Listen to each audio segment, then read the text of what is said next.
अस्सलामुअलैकुम, कैसे हैं आप सब लोग। मैं खूब और आपकी खैरियत नेक मतलूब। और जी सबसे पहले मेरी हाई डेफिनेशन किस्म की दुहाई सुन लें कि जो जो मेरे चैनल पे न्यू है प्लीज़ इसको सब्सक्राइब कीजिएगा, और जिसको मेरी वीडियो पसंद आती है प्लीज़ इसको लाइक और शेयर ज़रूर कीजिएगा। आपके सामने आ गए हैं बेबहा किस्म के जूते, और ये वही जूते हैं जिसे पंजाबी पेरेंट्स जो है अपने बच्चों की रीशेपिंग के लिए इस्तेमाल करते हैं, ताकि उनका आने वाला कल जो है वो बेटर हो सके।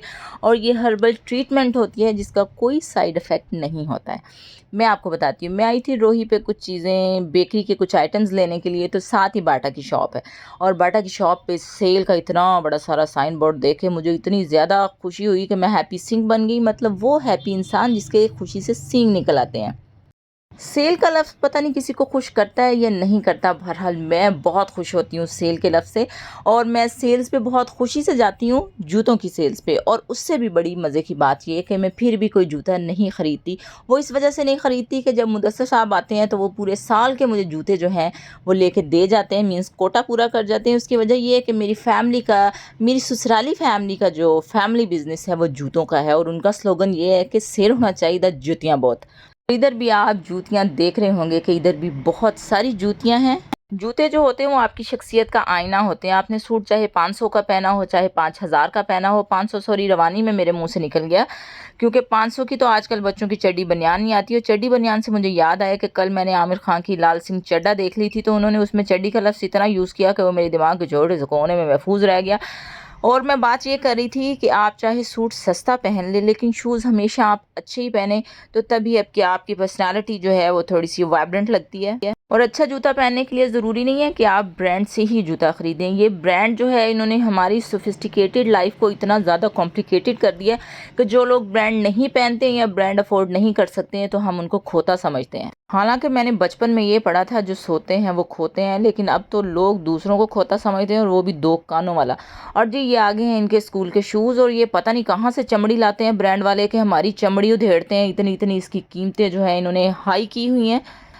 और जी ये वो वाले शूज़ आगे हैं जो इन्होंने सेल प्राइस पे रखे हैं, जिस पे इनकी 40% जो है वो सेल है। कुछ जूते तो इनमें से अच्छे निकल आते हैं, और कुछ ऐसे होते हैं कि बस ऐसे लगता है कि जैसे थुक ना चमेड़े होंगे ने। और जी ये आ गई हैं उनकी सेल प्राइस पे रखी हुई शूज़। और शूज़ से मुझे एक कहावत याद आ गई कि जब बाप का जूता बेटे के पाँव में पूरा आने लग जाए तो बाप को बेटे से दोस्ती कर लेनी चाहिए। शूज़ चाहे आप गुच्ची के ले लें, प्राडा के ले लें, सर्विस के ले लें, बाटा के ले लें, लेकिन तब तक ही चलते हैं जब तक आप उनको पहने रखते हैं। मतलब पहनेंगे तो शूज़ चलते रहेंगे। और ये गर्ल्स के स्कूल शूज़ आ गए थे जो मैंने सोचा कि मैं आनिश के लिए ले लूं, लेकिन इसकी प्राइस इतनी हाई थी कि मुझे लगता है ये बचपन में मलका एलिज़ाबेथ ने पहना था, वो मर गई हैं तो ये इधर ले आए हैं। उसकी वजह ये थी कि इसकी इतनी प्राइस थी। मैंने पूछा क्या प्राइस है, कहते 1250। अगर ये अब 1250 का है तो अंदाज़ा करें कि ये फुल रेट में होगा तो इसकी क्या प्राइस होगी। और ये हैं थब्बा सारे पिंकी पिंकी शूज़। पीछे एक वो बांदर के मुंह वाला शू मुझे बड़ा ही क्यूट लग रहा था, लेकिन मसला ये है कि मेरा अभी कोई छोटा बच्चा नहीं है, मीन्स के छोटा बेटा नहीं है। ये बच्चों वाले शूज़ थे। और जी ये हमारे शहर का बाहर का मंजर नज़र आ रहा था इस ग्लास वॉल से, तो मैंने कहा वो भी थोड़ा सा कैप्चर कर लूँ। वो बड़ा खूबसूरत लग रहा था। ये रुशाने मेरे इंतज़ार में खड़ी है। और जी ये मैं इतने साल पहले ये शू पहन चुकी हूँ, उसके बावजूद हमारी बाटा की शॉप में ये शू इधर ही फिर रहे हैं। और जी ये आ गए हैं इनका न्यू अराइवल, जिसमें कुछ शूज़ अच्छे थे और कुछ ऐसे थे कि मुझे डिज़ाइनर की सोच पे इंतहाई अफसोस हुआ कि पता नहीं वो घर वालों से लड़ के आया था जो उसने इस किस्म के डिज़ाइन बना दिए। खैर बना दिए और बाटा वालों ने ला के रख दिए। जो टीवी में मैं बाटा के डिज़ाइन देखती हूँ तो वो इतने खूबसूरत लगते हैं, जब मैं इस बाटा की शॉप पे आती हूँ तो मेरा दिल करता है इस बाटा को टाटा कर दूँ। और जो ये इनके स्नीकर्स और इनके जॉगर्स आ गए हैं। और इधर मैं आपको एक जूता दिखाती हूँ जो कि मुझे बड़ा फैसिनेट किया। खैर मैं आपको दिखाती हूँ और मैं आपको बताती हूँ कि उसका क्या हाल था। जी ये वो जूता है जिसको देख के, जिसका डिज़ाइन देख के मुझे यही फील हुआ कि डिज़ाइनर ने खोता ही खूंच पा देता है। टीवी पे जो ऐड आते हैं उसमें जो जूते दिखाते हैं वो मॉडल्स के लिए दिखाते हैं, जो बाटा वाले दिखाते हैं। और हमारी इस शॉप पे मुझे लगता है सारे ज़माने का पुराना डिज़ाइन ला के इन्होंने रखा हुआ है हमारी अम्मियों को, आंटियों को, चाचियों, ताइयों को इम्प्रेस करने के लिए। क्योंकि मैं तो जब भी बाटा की शॉप पे अपना कोई शू देखने के लिए आती हूँ ना, तो मेरे अरमानों की मदर सिस्टर एक हो जाती है। और ये इनके आगे हैं स्कूल बैग्स।